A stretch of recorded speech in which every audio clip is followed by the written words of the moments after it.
Placer estar aquí conversando contigo de nuevo. Sí, qué bueno, qué bien. Y hoy día tenemos un nuevo libro por el cual conversar. Sí, pues ese es el último chiche. Exactamente. En nuestra conversación anterior me habías comentado de esto, habíamos hablado respecto a los nuevos pensadores, la historia detrás de la ciencia, Sí, y hoy día ya es realidad. sí. No, yo estoy sorprendido. Yo con esto que estamos pasando, voy como en el día 97 de encierro aquí en mi casa. Estoy haciendo rayitas en la pared Ah, ya. desde, desde el 17 de marzo que estoy aquí en mi casa. No he salido ni a la vereda. Así que yo pensé que esto se iba a postergar, así que estoy muy contento que el libro esté fuera y que haya vida a pesar del coronavirus. Sí, claro. El mundo sigue, se adapta. Esa es Sí, nuestra cualidad. exactamente. Y nos referimos a Bajo el manto de Urania. Ahí está. ¿Lo alcanza a ver, profe? Sí, sí, claro. No, si yo tengo aquí mi propia copia, mira, aquí me voy a Ah, tapar la hermoso. cara con el libro. ¿Ya? Así que sí, Muéstralo, por favor. ahí estamos. Bajo el manto Urania.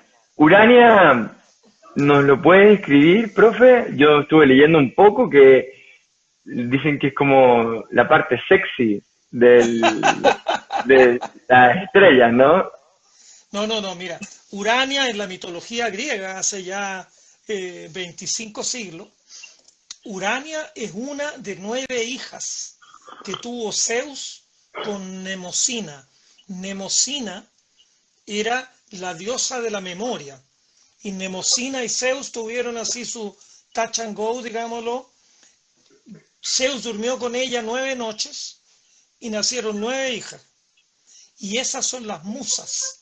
Y las musas son las que inspiran a los mortales a acercarse a la belleza de la música, la poesía, el teatro, y de las 9 musas, 8 tienen que ver con la poesía, el teatro, Talía, Euterpe, Terpsícore, etcétera, y la novena es Urania, que es una, entonces, bueno, además Urania es nieta de Urano, porque Urano tuvo varios hijos e hijas y varias cosas raras, pero Nemosina es hija de Urano, que en el fondo Nemosina viene a ser como tía de Zeus, pero en esa época parece que no tenían muchas complicaciones y eran todos contra todos nomás. Pero entonces Urania es supuestamente en la mitología griega, bueno, si un poeta es inspirado por alguna de las musas, porque había varias musas para los distintos tipos de poesía, la poesía épica, la poesía, los himnos, la poesía erótica, etcétera. Pero era porque la musa lo había inspirado. Los astrónomos eran inspirados por la musa Urania. Entonces Urania es como la santa patrona de todos los astrónomos, por decirlo en el contexto ya religioso católico. Así que, claro, este libro se llamó, entre comillas, antes de ¿Ya? nacer, lo habíamos llamado la Gran Revolución Científica. Ese es el título técnico, digamos, porque todo el mundo conoce este periodo, Copérnico, Tycho Brahe, Kepler, Galileo y Newton, como la Gran Revolución Científica. Pero le quisimos poner un nombre un poco más sexy, y yo estoy obsesionado con Urania. Uno de los astrónomos, de estos 5, Tycho Brahe, tuvo un observatorio que lo llamó Uraniborg, el castillo de Urania. Entonces me El- parecía que Urania tenía que ir en el título del libro, pues estos eran los hijos de Urania, y creo que fue Juan Manuel Silva, el editor del libro, el que me dijo, ¿y qué tal suena Bajo el manto de Urania? Le dije, magnífico, ahí ya tenemos el título. Así que así nació el Bajo el manto de Urania. Mira, excelente. Y Javier Vallejo nos comenta y los demás amigos que este nombre también es mucho más sexy. Sí que sí. Ahora, muchos me preguntan, ¿y quién es Urania? Bueno, por lo menos el libro puede que algunos lo lean, pero la mayoría van a aprender quién es Urania, porque van a leer el título. Pero alguien me dijo, pero esto es el manto de uranio, me dijo.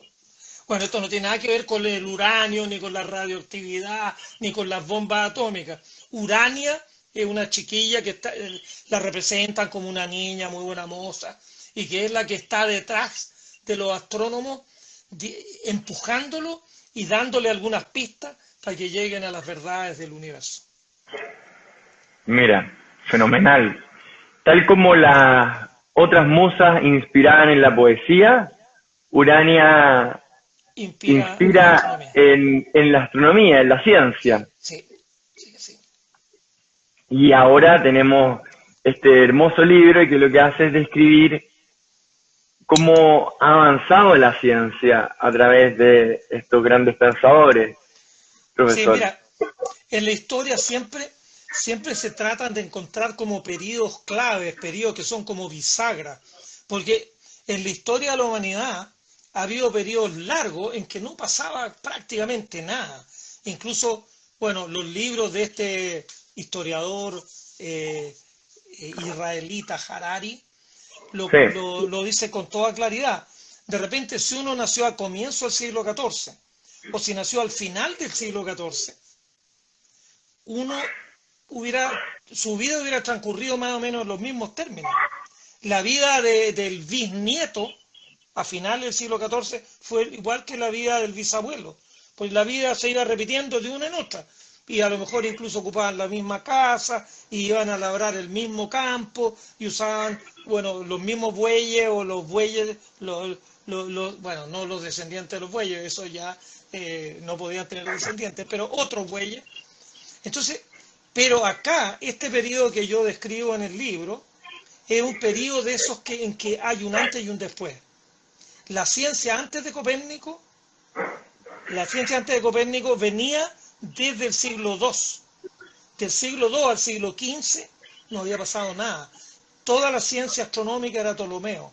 El universo era geocéntrico, la Tierra estaba en el medio, el cielo giraba alrededor, y eso fue en el siglo III, IV, V, hasta el siglo XV. Y Copérnico dice, no, el universo no está centrado en la Tierra es un planeta más, nosotros somos como Venus o Marte, un planeta más, nosotros giramos en torno al Sol, el Sol es el centro del universo. Y eso produjo una gran alteración de lo que se sabía. Fíjate que en las universidades, en la época de Copérnico, de Galileo, lo que hacían era enseñar las enseñanzas de Aristóteles, era estudiar a Aristóteles del siglo IV antes de Cristo, pero sí. estaban tan obsesionados con que la verdad, entre comillas, estaba en los libros de Aristóteles, que lo único que se hacía era interpretar a Aristóteles. Entonces, que alguien saliera con una cosa que no estaba para nada en los libros de Aristóteles, bueno, la Iglesia Católica se había obsesionado con Aristóteles, lo había adoptado como niño símbolo de la cultura, y entonces la escolástica era Aristóteles. Bueno, afortunadamente vinieron otros después de Copérnico, Tycho Brahe, que hace unas observaciones maravillosas, Kepler, que entiende las leyes del movimiento planetario, Galileo, que estudia la caída libre de las piedras, y Newton, que 150 años después de Copérnico, toma todo eso y lo resume en un libro maravilloso. De Newton para adelante, la ciencia moderna es lo que conocemos hoy día. La ciencia se establece con sus normas y sus reglas y todo con Newton. Antes de Copérnico era todo tiniebla, era un poco de horóscopos y de adivinaciones. La ciencia estaba muy mezclada con muchas cosas, y Newton desmaleza todo, lo pone en términos matemáticos, inventa el cálculo infinitesimal, pone en su libro la ley de gravitación universal y las leyes de la mecánica. Entonces, Newton es el que, bueno, yo lo decía el otro día, Newton, esto es como una delantera de cinco futbolistas. ¿Sí? Copérnico toma la pelota en la media cancha y el que hace el gol es Newton. pero Newton recibe la pelota de Galileo y Galileo con Kepler la habían tocado y el que se fue por una punta haciendo unas observaciones maravillosas fue Tycho Brahe. Así que fue todo el ataque, estos 5 armaron el ataque, el que la metió dentro fue Newton, pero sin los otros 4, en un equipo, Messi mete el gol, sí, pero es que el equipo le pone la pelota a Messi. El equipo que le puso la pelota a Newton son estos otros 4 que yo estoy mencionando acá. Absolutamente. Saludamos a todos quienes nos están acompañando. Estamos hablando con el profesor Massa de su nuevo libro, Bajo el manto de Urania. Profesor, estoy de acuerdo con usted. Newton fue el que mete el gol. Y tiene una suerte. La semana pasada hablaba con un historiador, el cual planteaba que las leyes del universo solo se descubren una vez. Y esa fue una suerte o un aporte que hizo Newton y será siempre recordado por aquello. Sí. Pero quisiera hacerle una pregunta antes que volvamos a los delanteros, estos que todos nos gustan. Este momento de oscurantismo, este momento en el cual no se podía progresar, usted recién me habló de la escolástica y el fanatismo católico de la época con Aristóteles. Hoy día habrá algo también así que esté parando, que esté frenando la ciencia, o ya nos estamos despojando de esas mentes conservadoras y estamos impregnando la ciencia en todos los lugares donde debemos. ¿Qué cree usted, profe? Mira, interesante pregunta. Yo creo que antes de la ciencia, en la Edad Media, sí, no existía en absoluto la noción de progreso. Nadie creía que la vida iba a ser distinta. Es decir, si uno se casaba y tenía hijos, uno creía que los hijos de uno iban a ser lo mismo que uno, y los nietos y los bisnietos. Entonces no había nada nuevo que aprender, no había nada nuevo que innovar. Había que seguir nomás. Estábamos como ratones dando vueltas en una rueda. Cuando este grupo, que es un grupo muy especial, ya hablaremos de grupo, de estos 5, pero se establece, Newton, al poner las leyes de la mecánica, también permite desarrollo, que vinieron un montón de gente después, y con eso se empieza la primera revolución industrial.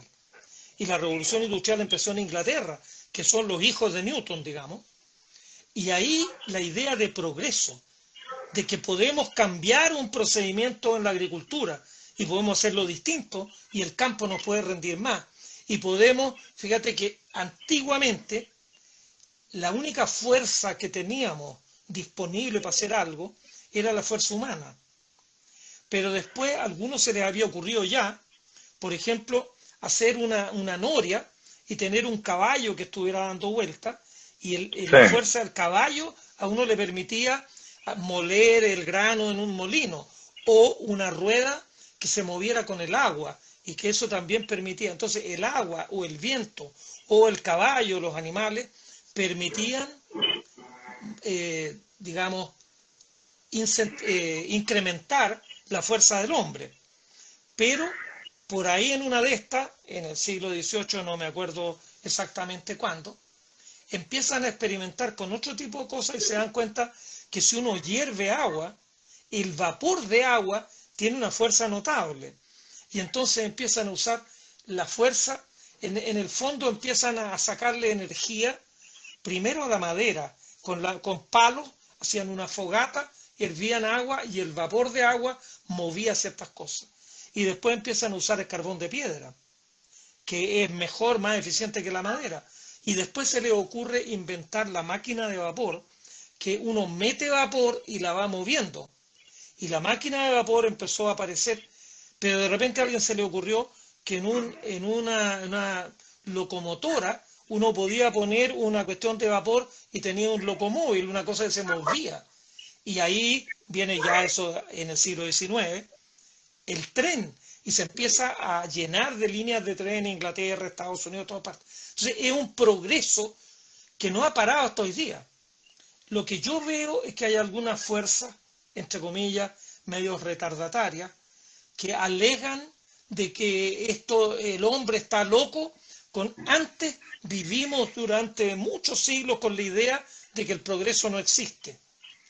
Ahora vivimos con la idea de que el progreso siempre tiene que ser una rueda que nos lleve más lejos y más lejos y más lejos. Y bueno, y muchos dicen, lo cual es cierto, si el hombre cada vez necesita más energía, ha aprendido a sacarla sin ningún problema.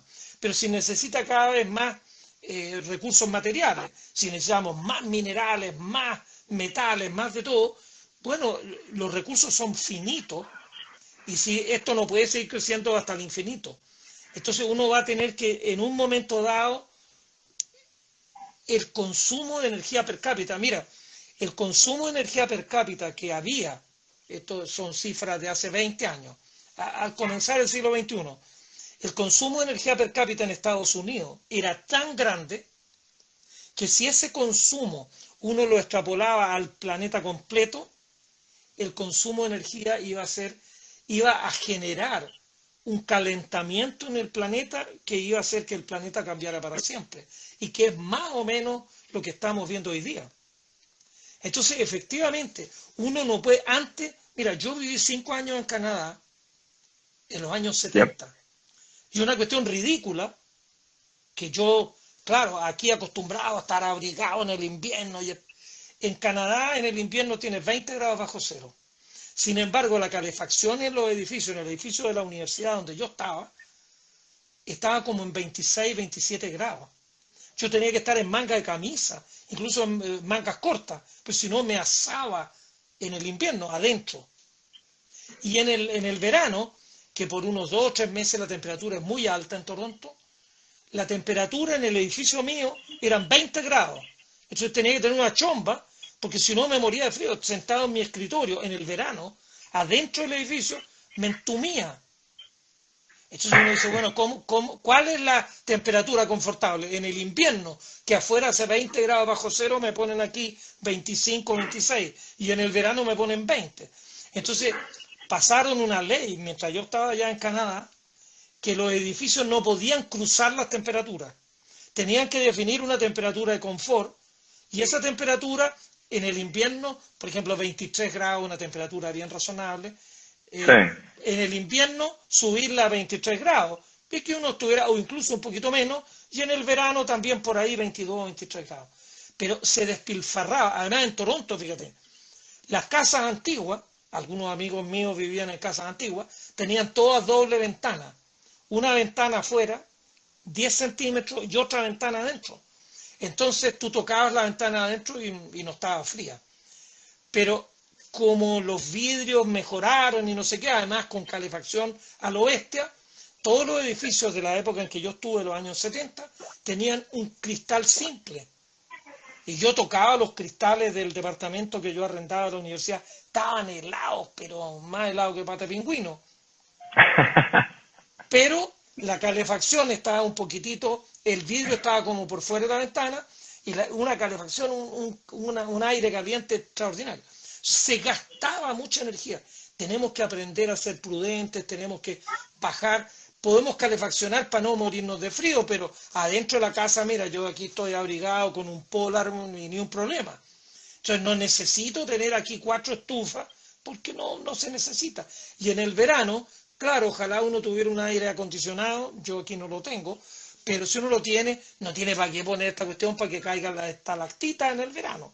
Entonces, tenemos que aprender a ser más prudentes. No podemos votar y votar. Uno usa una camisa y no, ya no se usan estas camisas con cuadritos, la voto y me compro otra. No, esta camisa la tengo hace varios años y no la voy a votar.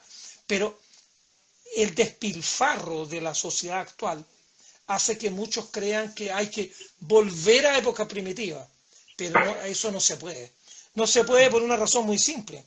Somos casi 8.000 millones de personas en el planeta y no podríamos alimentarnos si volvemos a usar métodos primitivos de agricultura. La agricultura se tecnificó y hay que aprender a echarles abono al suelo y meter máquinas, hacer que cada hectárea de terreno rinda lo más posible. No podemos volver a bailar alrededor de un no sé qué del fuego para que la Pachamama se quede contenta. Esos tiempos ya pasaron. Pero no podemos ponernos gastones, no podemos gastar de más, tenemos que ser prudentes. Estoy de acuerdo con usted, profesor.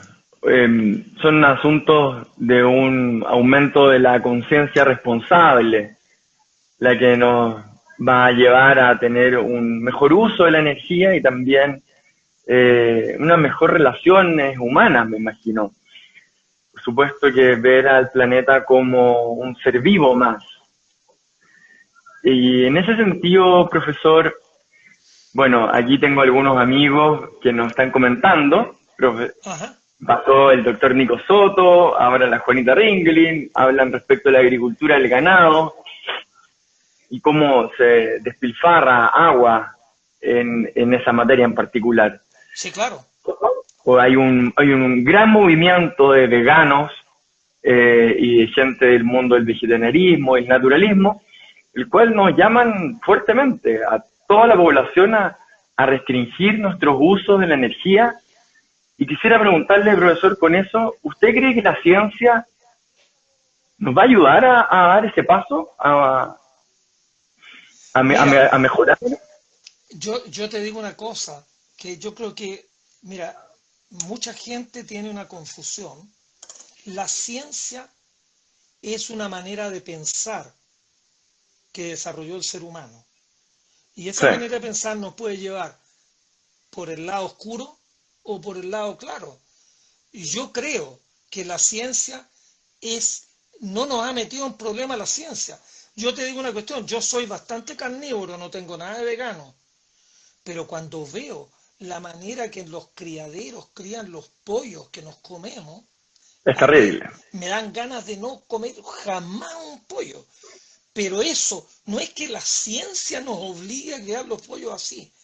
Eso es simplemente el afán desmedido de las empresas que quieren ganar más y ganar más y ganar más y ganar más. Yo creo que la codicia del ser humano es lo que nos tiene más o menos embromados, no la Sí, ciencia, es la codicia. Entonces, claro, si uno dice en un criadero de cerdos, también los cerdos los tienen, pero en condiciones miserables, etcétera. Y por otro lado también, mira, yo de eso no entiendo nada, pero la otra vez escuchaba, a lo mejor era fake news, pero decían, generar una palta requiere como 500 litros de agua, generar una manzana requiere como 50 litros de agua. Entonces, en zonas de más o menos carentes de agua, bueno, la lógica es que nosotros todos, el Estado, prohíba que se pongan palta y a lo más que cultivemos manzana, porque hay poca agua. Pero lo que pasa ahora es que en los grandes capitales, porque aquí es como el dinero el que está moviendo todo, el gran capital se junta y compran una tremenda extensión ahí cerca de Illapel. Ellos no han sido nunca agricultores, pero ponen el billete, contratan a gente y llenan de palto. Y sacan agua de 1000 metros de profundidad si es necesario, se roban toda el agua que tenemos de reserva allá abajo, porque las paltas se venden bien, pues y es buen negocio tener palta. Pero a la gente de Illapel, yo estuve en Illapel y por eso pongo este ejemplo particular, me decía el alcalde de Illapel, llegan ahí en buses, ni siquiera han ido a conversar con el alcalde, no contratan a nadie de Illapel y llevan un montón de gente para que trabajen las paltas y después envasan todas las paltas y las venden. Entonces, se ha transformado yo perdón por la palabra, este libertinaje económico, en una cuestión que va en contra de los seres humanos. Entonces, no se trata de decir que la ciencia no sirve para nada o que los científicos se tienen que ir por otro lado. Fíjate, con esta pandemia, la viruela, yo no entiendo de pandemia tampoco, pero la viruela fue una enfermedad que estuvo con nosotros por mucho tiempo.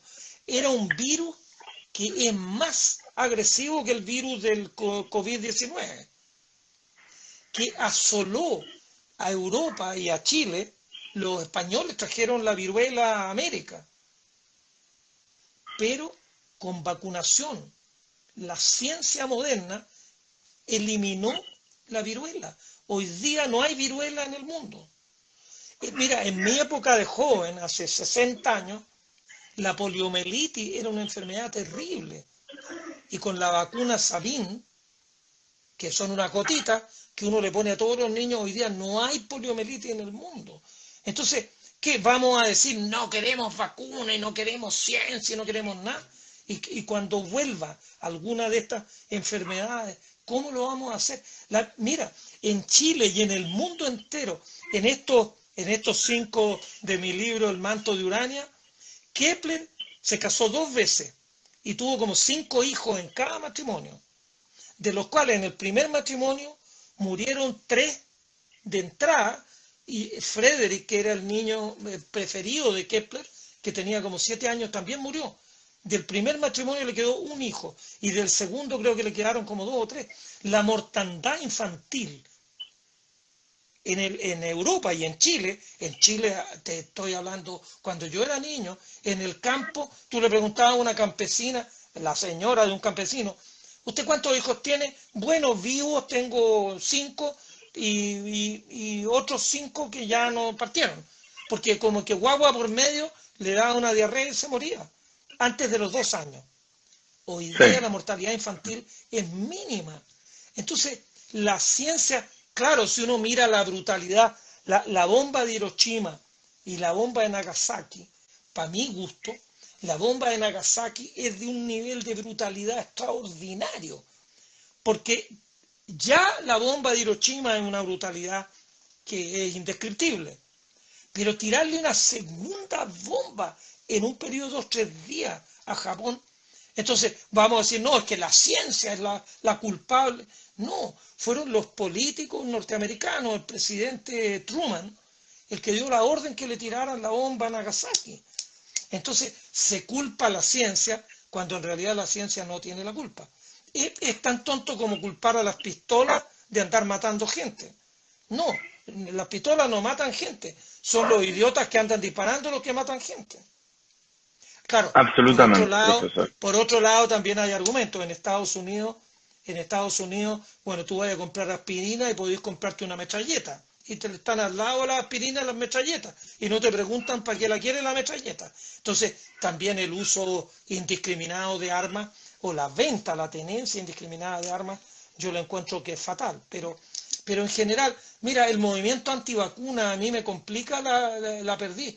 Las vacunas nos han salvado de tantas pestes, y que hay un grupo de inteligentes que creen saber más que los médicos, y todo surge ¿de qué? De una fake news. A un médico en Inglaterra le pagaron para que inventara una historia de que unos niños habían sufrido de autismo por las vacunas, pero es todo mentira, fue todo inventado por el doctor. Se demostró que había sido inventado. Lo echaron del colegio médico inglés, lo echaron del colegio médico norteamericano, pero algunos se quedaron con la idea, no, es cierto, no, porque sí, porque el timerosal tiene mercurio, bueno, y el cloruro de sodio también tiene cloro, y con un salero en la mano uno se come un huevito, también el cloruro de sodio. Voy a decir, no, esto tiene cloro, yo no le puedo echar sal al huevo frito. Que el cloro sea un veneno terrible no significa que el cloruro de sodio sea venenoso. Lo mismo, el mercurio es un veneno, pero el timerosal es una sal de mercurio. Sí. Entonces, si uno estudió química y sabe lo que es una sal, entonces puede... Pero el problema es que hay gente que está como farreándose los estudios. Yo creo que ya pasan por la enseñanza media, pero pasan por la puerta del colegio y no aprenden nada. Pero después se creen que ellos pueden dar cátedra. No, yo creo que estamos transformando en una sociedad de creyentes. No, yo creo que no sé qué, yo creo que no sé cuánto. No, la ciencia te dice lo que hay. y lo que las cosas hacen, no lo que tú crees. Los científicos no creen nada. Los científicos, bueno, ahora mismo con la vacuna para el COVID-19, tienen que crearla aquí, hacerla en el laboratorio y después probarla y ver que sirva y que no tenga efectos adversos. Y probarla una vez y otra vez y otra vez.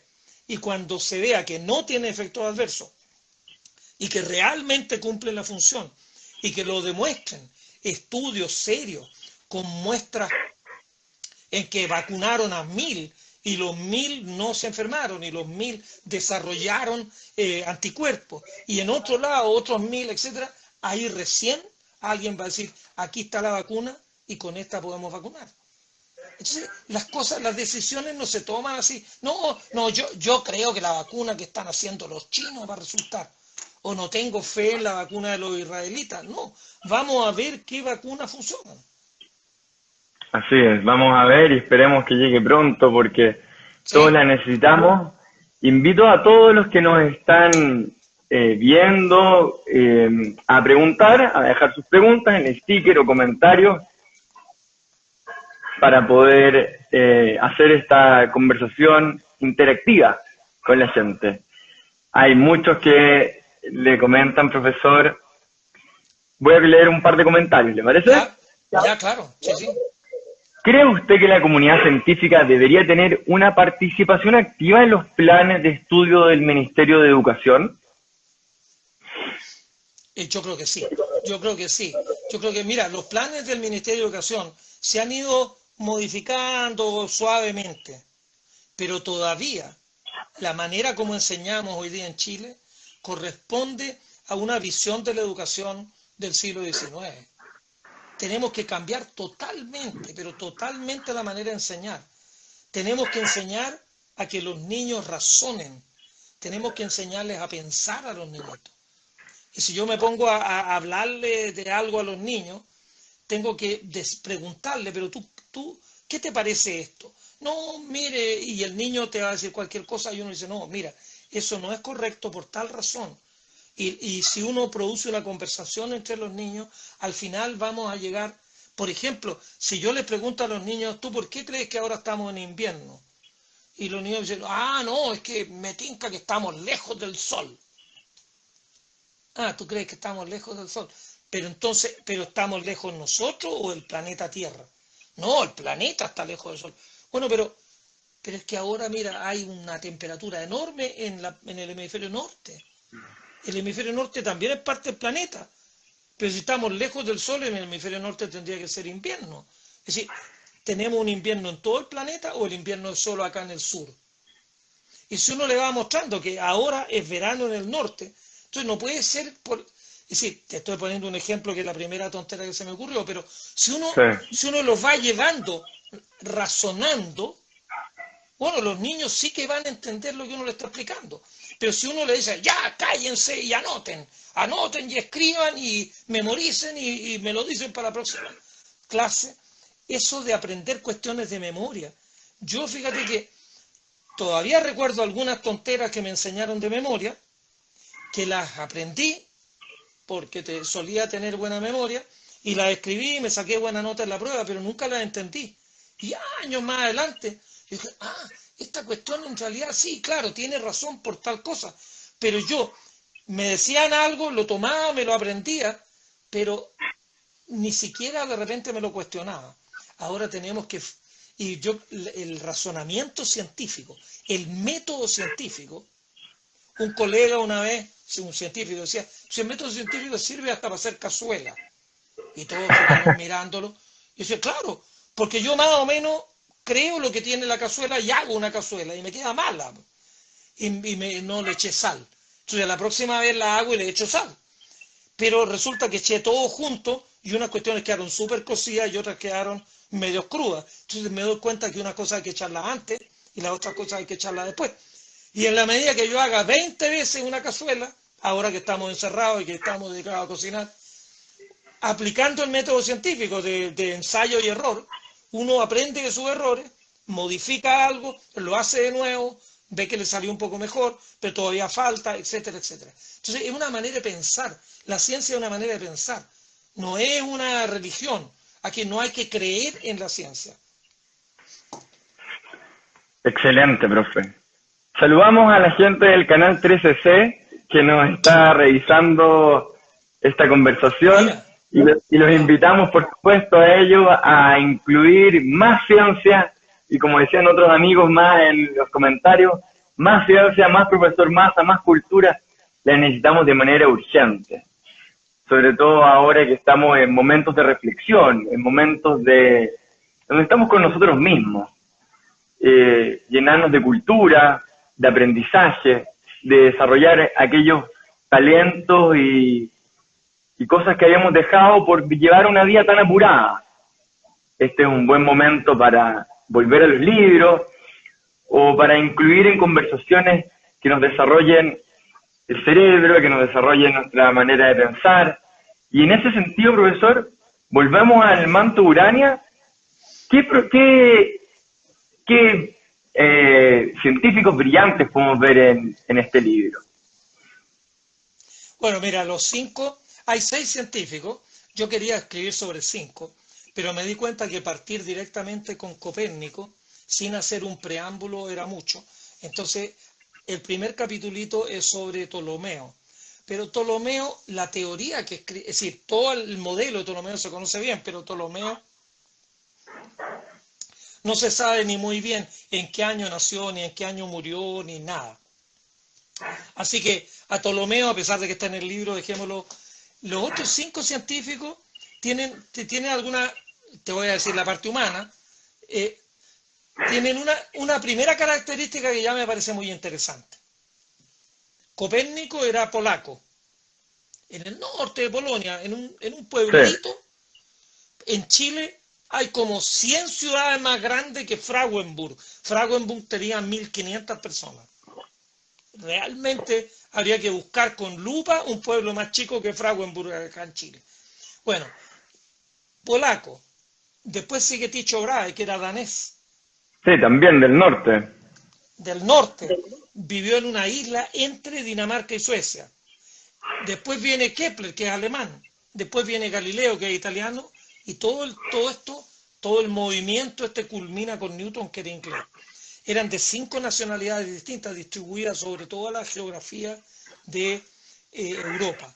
Por otro lado, fíjate, Newton era un niño que nació deben ser unos 400 kilómetros al norte de Londres, en un lugar que hay que buscarlo con lupa en el mapa, un lugar pero de nada. Su familia era una familia agricultores que eran un poquito más venidos a menos que a más. El padre murió 3 meses antes de que él naciera, y la madre cuando él tiene 2 años, él nació prematuro, flacuchento y bien esmirriado. A los 2 años lo deja con la abuela porque le ofrecen matrimonio a un señor del pueblo del lado, y el nuevo marido le dice que no quiere al niño, que se lo deje a la abuela. Y Newton hasta los 9 años fue un niño abandonado por la mamá, que se fue a la casa con el señor Barnabas Smith. Y cuando la madre vuelve, porque se murió este viejo, tenía 40 años más que ella tenía 20 y poco, y este señor tenía 60. Cuando se muere el Barnabas Smith, vuelve la madre a la casa con 3 hijos, que eran hermanos de Newton, pero Newton nunca los había conocido. Le generan todo un carácter muy, muy retraído, era tímido, era medio colérico, no manejaba bien las frustraciones Newton. Era un hombre muy inteligente y se derivó, pero no venía ni de noble cuna ni de nada. Por otro lado, Tycho Brahe sí venía de noble cuna, el padre era un noble danés. Tycho Brahe tenía la vida ganada, una cosa que digo irónicamente, querían que fuera político porque estaba servido todo en bandeja. El padre estaba metido en la corte, el tío Jürgen, era vicealmirante de la Armada danesa. Pero Tycho dijo, no, yo quiero ser astrónomo, y él rechazó y repudió la posibilidad de ser un político, porque él quería hacer cosas que valieran la pena hacer, y él quería trascender a través de la astronomía. De hecho, también Tycho Brahe tuvo una infancia muy rara, porque el tío Jürgen lo raptó cuando tenía 2 años y se lo llevó a vivir con él. y el padre amenazó al hermano y qué sé yo, pero después dejaron. Y Tycho Brahe fue un niño adoptado por el tío, pero tampoco tuvo una infancia nada de feliz. Estos cinco personas, Kepler es el otro. Kepler tenía, los padres de Kepler eran, pero el matrimonio más mal avenido del mundo. El padre lo más honrado que hacía era ser mercenario en cualquier ejército. Él lo único que Wow. sabía era agarrarse a combos con alguien. Si lo contrataban, anda al ejército y los ejércitos contrataban mercenarios. Eso es lo que hacía. Y si no, tenía un bar, una cantina y ponían a Kepler a servirle los tragos a todos los borrachos en la cantina. Entonces, también la vida, la infancia de Kepler fue muy, muy dura. Y esto a mí me gusta. Claro, uno siempre cree que los que vienen como elegidos por Urania o elegidos por Dios, que vienen con una varita mágica, son especiales. Estos tres por lo menos, que de los cinco que te estoy contando, tuvieron infancias sin ningún afecto. Los afectos no fueron parte de su corazoncito y fueron personas con un carácter muy raro. El cuarto fue Copérnico, que su padre murió cuando Copérnico tenía 10 años, y también lo crió un tío, el tío Lucas. Y el tío Lucas, que era el nepotismo, casi lo inventó el tío Lucas, agarró a Copérnico, le empezó a dar plata de la iglesia, lo mandó a Italia a estudiar, después lo tuvo de secretario personal, pero tampoco tuvo el padre presente. El tío Lucas asumió la familia al morir el padre Copérnico.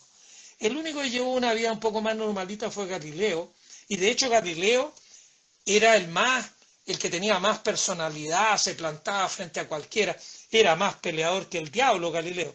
En cambio Newton, una vez lo trataron mal en la Academia de Ciencias, en la Royal Society, y decidió no ir nunca más a la academia, porque Robert Hooke, que era un inglés que se las traía, era muy peleador y Newton no tenía muy buena articulación verbal, no tenía no tenía el don de la palabra, decía Desiderio Pap. Le faltaba Entonces, esto. claro, lo atacaban y él no sabía cómo defenderse, se ponía rojo y se retiraba y se iba.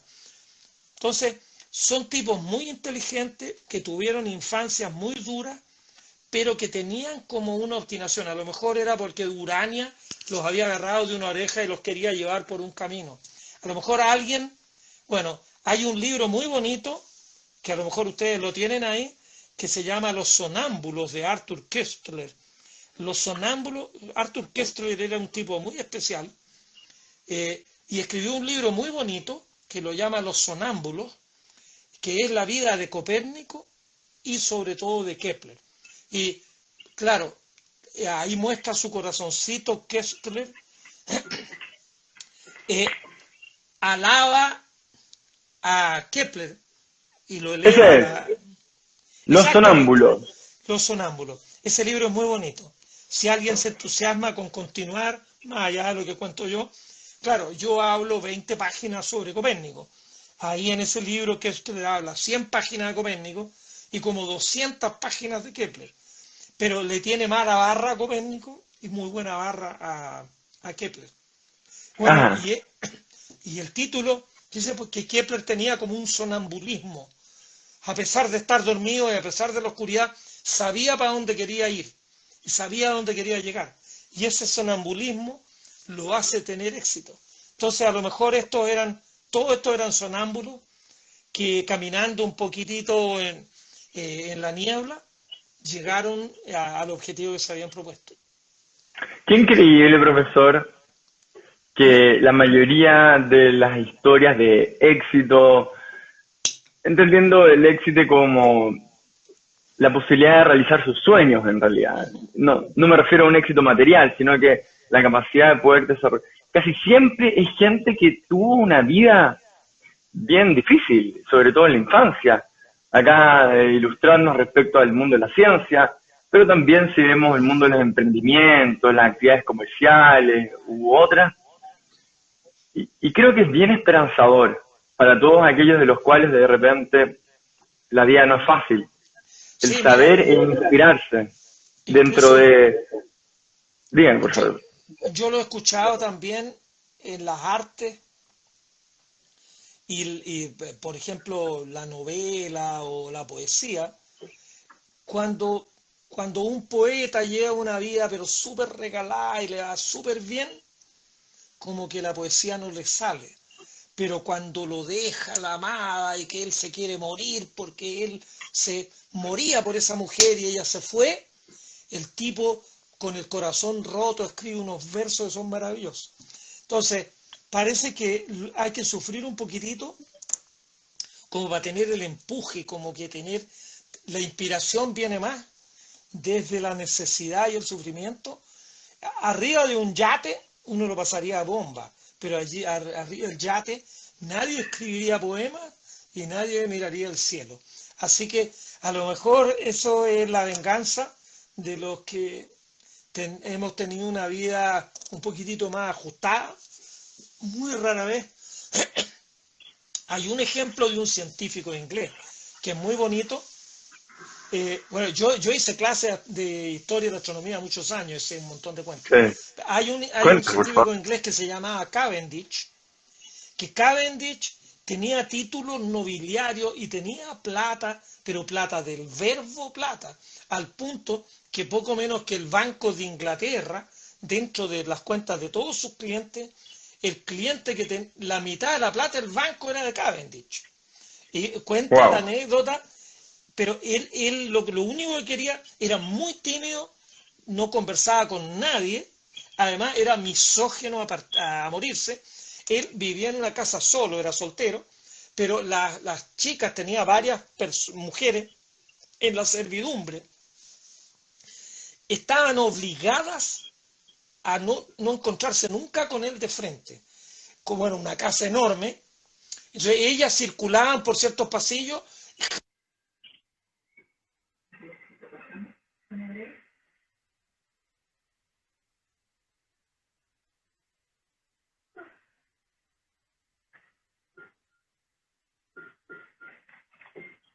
Hola, hola. Entonces Cavendish, estamos bien ahí, ¿no?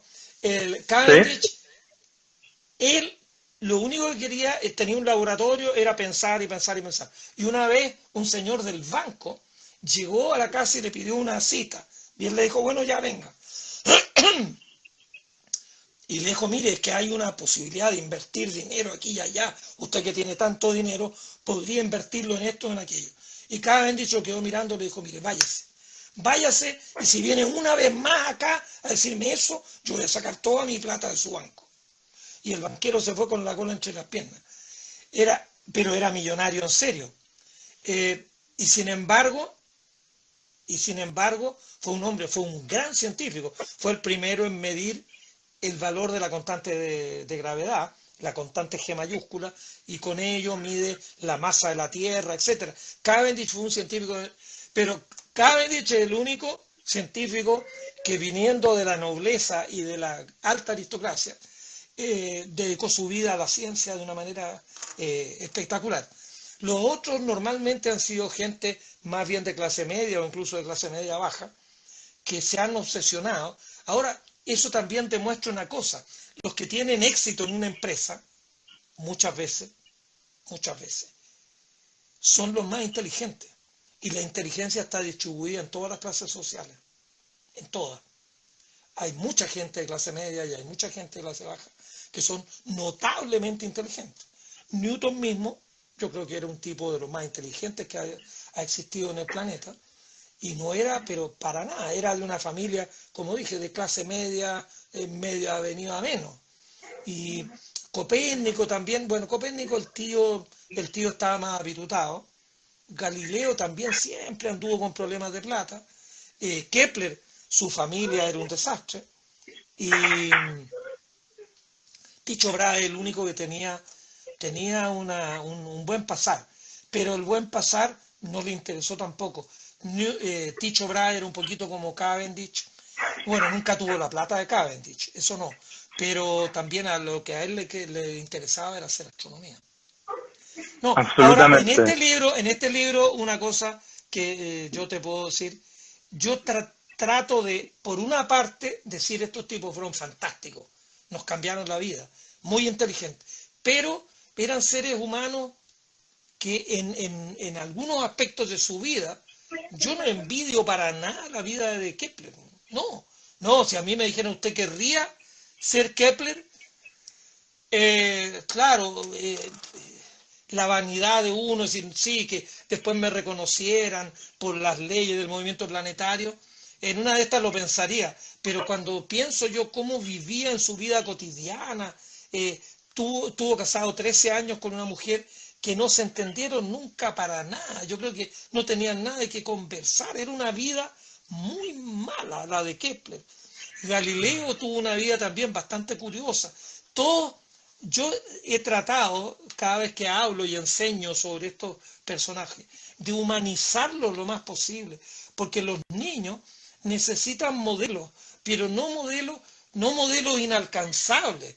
Si uno, es decir, si uno lleva a un colegio para que hagan deporte y le lleva a Usain Bolt, chuta, un cabro de este porte sabe que nunca va a igualar o superar a Usain Bolt. Hay que ponerle modelos que el cabro vea que si se supera y que trabaja y trabaja, puede igualarlo o puede superarlo. Y yo creo que estos personajes los han idealizado tanto que parecen como gigantes, fueron muy grandes, pero también tenían lo suyo. Entonces, yo trato de hacer un equilibrio entre que los pongo muy, muy arriba, pero también digo las debilidades. Yo lo que estoy seguro, profesor, es que todos los chilenos y los latinoamericanos lo recordamos a usted como un divulgador, el cual nos puso la astronomía en la mesa de la casa, en el living, en las conversaciones cotidianas, en aprender respecto a las supernovas y preguntarnos por qué hay un eclipse. Y de eso le agradecemos mucho, profesor, su trabajo es maravilloso. Y hay Gracias. muchos comentarios que no alcanzo a leerlos todos, pero para decir algunos nada más, que muchas gracias por su trabajo. María nos comenta, qué lindo escuchar al profesor. Andrés nos comenta, qué bueno poder saber modelos alcanzables. Solo quisiera hacerle una pregunta más. ¿Ya? Eh, ¿Qué es lo que viene, profe? Ahora estamos en Urania. ¿Vamos a escribir uno más? Nuestras Mira, conversaciones son muy entretenidas, ¿eh? yo, yo te puedo, creo que no voy a revelar todas mis cartas. Tengo acá en el computador que está al lado mío como unos 10 de libros que los tengo casi todos medio empezados, algunos bastante avanzados, pero yo creo que lo que debería, mi corazoncito, como retomé el amor por estos 5, me gustaría hacer un libro que sea la continuación de esta historia. Un libro que hable de William Herschel, que fue un gran astrónomo inglés de la segunda 18, nacimiento de la astrofísica. Fraunhofer, mira, el nacimiento de la astrofísica es bastante alemán. Fraunhofer, que era alemán, un muchacho alemán, medio pobre y medio de todo, que es una historia bien especial la de Fraunhofer. Bunsen, que fue un químico que trabajaba junto con Robert Kirchhoff, y entre ellos se pusieron a explorar una cuestión. Mira, siempre los aciertos vienen cuando uno explora un ángulo distinto. Estos empezaron a darse cuenta que cuando uno divide la luz en un prisma y uno ve el arco iris, Fraunhofer estudió que ese arco iris tiene líneas oscuras. Y estos otros dos se dieron cuenta que las líneas oscuras las producían los elementos químicos. Cada elemento químico tiene como una huella digital en las líneas oscuras. Y cuando eso lo tuvieron súper claro en el laboratorio, empezaron a tomar la luz del sol y vieron las mismas líneas oscuras que veían en el laboratorio. Entonces Kirchhoff anuncia en 1859 que hay sodio en el sol, que hay calcio en el sol, que hay hidrógeno en el sol. Empiezan a ver la composición química del sol por la descomposición de la luz. Algo que había sido considerado imposible. El filósofo Augusto Comte francés, 20 años antes dijo, nunca podremos saber la composición química de las estrellas. Habló de más Comte porque a Algunas las 2 cosas décadas... cambian. Entonces, esa parte de la historia también me gusta mucho. Tengo apuntes hechos. Yo creo que ese libro casi lo tengo medio escrito. Si la editorial me da la luz verde, en 3 semanas no. Pero en 3 meses más podría tener ese. Ese sería el libro. Pero hay otros más que también me gustan mucho. Hay uno que lo tenemos, ya lo estamos dando vuelta en la editorial, que por prudencia me voy a quedar callado, porque a lo mejor me pueden retar. Estos otros son una idea mía. Y también tengo una serie que me gustaría mucho hacerla, y la editorial me dice que sí, pero vamos a ver si lo hacemos, es hacer una serie de libros para niños, pero para niños chicos, como Ah, libros de qué cuentos. bonito. Libros de cuentos. ¿Qué son las estrellas? ¿Qué es lo que es el sistema solar? ¿Qué es lo que son los planetas? ¿Qué es lo que es la luna? ¿Qué es lo que es el sol? Pero en modo libro de cuentos. Porque yo creo que los niños chiquititos, chiquititos, son, pero es como un libro en blanco y son la mejor materia prima para escribir en ellos. Yo creo que un Así niño de es. 5 años, si uno le va enseñando cosas, aprenden todo realmente. Entonces, no hay que esperar que los jóvenes tengan 15 años ahí para acercarlos a la ciencia. Hay que acercarlos a la ciencia cuando tienen 5 o 6. Así que me encantaría tener la pluma adecuada, porque para hablarle a los niños hay que ser muy cuidadoso como uno usa las palabras. Entonces quiero redactar cosas muy simples, pero muy contundentes, y que sean más o menos amenas, y que tengamos lindas ilustraciones, porque un libro de cuentos, el 80% de la página tiene que ser una linda ilustración y abajo ir un mensaje. Así que, y bueno, tengo otros más que ya no te los voy a contar, pero el libro que estoy trabajando en él, ahora me quedé sin pega porque ya terminamos así que el libro que estoy trabajando, y estoy releyendo a Fraunhofer, a Bunsen, a Kirchhoff, buscando nuevas anécdotas, revisando todo lo que tengo escrito ya, es ese, el nacimiento de la astrofísica. Muchas gracias, profesor, por compartir con nosotros, por mostrarnos, ilustrarnos y siempre sacarnos una sonrisa entre medio. Gracias. De verdad le agradezco mucho a todos. Saludos quienes nos acompañaron y a la gente de la editorial Planeta también un saludo grande y gracias por apoyar esta entrevista. Que tengan todos una muy linda tarde. Bien. Chao, chao a todos. Gracias, profesor. Nos vemos. Adiós, que Chao. tengan buena Chao, tarde. chao.